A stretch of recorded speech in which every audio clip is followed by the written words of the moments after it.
Europe only has one TNT manufacturer today. The price we pay if we don't do it is going to be even higher. None of them will be sold in a state of war.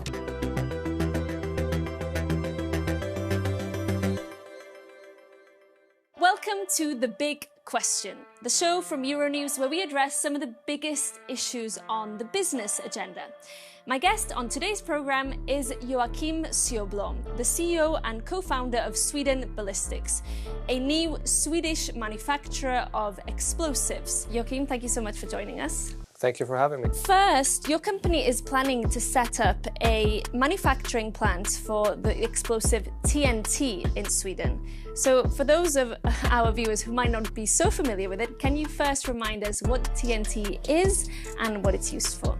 Absolutely. So TNT is one of the oldest explosives used for military purposes. Trinitrotoluene has several benefits to it. It's relatively unsensitive and safe to handle. The raw materials are easily available, which is essential for this production because the big purpose of why we're doing this is our local resilience and supply chains.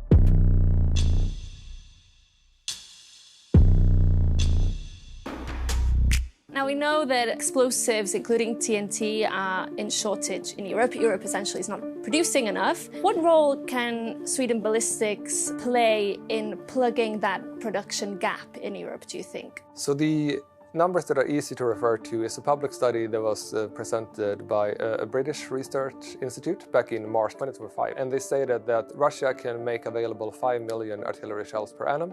3.5 is newly produced and roughly 1.5 is from either stockpiles or donations from the Russian allies. The same article presented that the European production capacity, including the UK but excluding the US, is 720,000 shells. So you have a 6x difference on Russian capacity versus European capacity. And the whole NATO philosophy of deterrence is to make sure that both parties have somewhat equal strength to prevent the other from attacking the other. And well, time will tell if this delta continues growing, the risk of a conflict will increase unless we can be on par. Give us a sense right now of how reliant Europe is on TNT and explosives produced in other parts of the world. Europe only has one TNT manufacturer today, located in Poland, named Nitrochem, controlled by the Polish state. And they're doing a great job, but they produce far from enough capacity. So if you go one step up in the ammunition production chain, you have a lot of manufacturers of ammunition.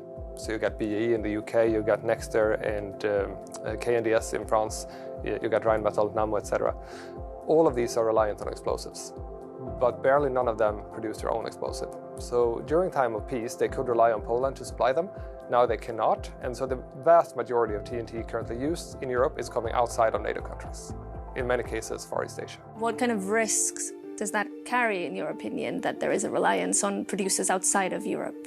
Countless. So only if we go back to the COVID pandemic, we saw that the UK was producing vaccine, but they were applying an export ban to it. If something would happen in Poland, I am very certain there would be an export ban on TNT. Same goes for the Asian country that is currently exporting. If there will be a conflict, well, in their proximity, there will be an export ban to it. On top of that, in order to transport explosives from Asia, you need to go around the Horn of Africa because the Suez Channel is closed due to the conflict in Yemen and the boats being attacked. So the lead time is more than 2 months if the ship even reaches your port. On top of that, you have the political risk and you have uncertain agendas from the countries that you're buying from. And you specifically, you're, I understand, hoping to be at full production capacity by around 2027. Give us a sense of what your production capacity could be as Sweden Ballistics and how much of a role you can play in kind of ramping up the amount of explosives that Europe actually produces. So our environmental permit is for 4,500 metric tons. And one artillery shell holds roughly 10 kilograms per shell. So easily calculated, roughly 450,000 shells. It's far from matching the Russian capacity. We would need 10 of these manufacturing plants to be on par with 5 million shells coming out of Russia, but it's a major contribution. Now, we know that there's a big push in Europe right now to ramp up investment in defense. We have the Rearm Europe plan, which could release as much as 800 billion euros by 2030. How do you see Sweden Ballistics contributing to this plan? And are you confident that all of these will work and can actually undo decades of underinvestment in this sector? Well, ready is very hard to define because nobody knows what the world will look like 5 years from now. In terms of the safe funding, it already has a requirement that 65% of the cost of components should be manufactured within Europe. In order to have EU manufactured components, we play a part in that puzzle. The industry is asked to take huge commercial and financial risk to ramp up production, while the actual procurement orders from the armed forces and the member states are not coming in as fast. So I think the risk profile is suboptimal right now. The industry needs to carry a lot of risk, which is a benefit as a new player in the industry because we don't have the same shareholders to cater for, and we don't have the same stock price that we consider on a quarterly basis. My job here is to make sure that we prevent a future conflict, and making short-term profit is not high on my agenda.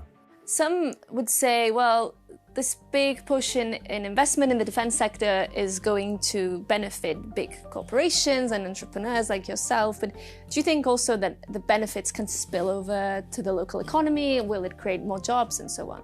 100%. So I'm gonna take this number with a pinch of salt, but I read a number that the European member states are spending 200 billion euros every year on defense material. More than 60% of that is purchased from American producers. If those components were to be manufactured in the EU, we would create more than 10 million jobs. So there is a real measurable opportunity, which also comes with the benefit of our improved security. You say on the website of Sweden Ballistics that the company is dedicated to strengthening NATO's resilience and preventing military conflicts through the production of defensive capabilities, which is something you've explained to us. Some would argue that the idea of an explosives factory is not compatible with the idea of preventing conflicts.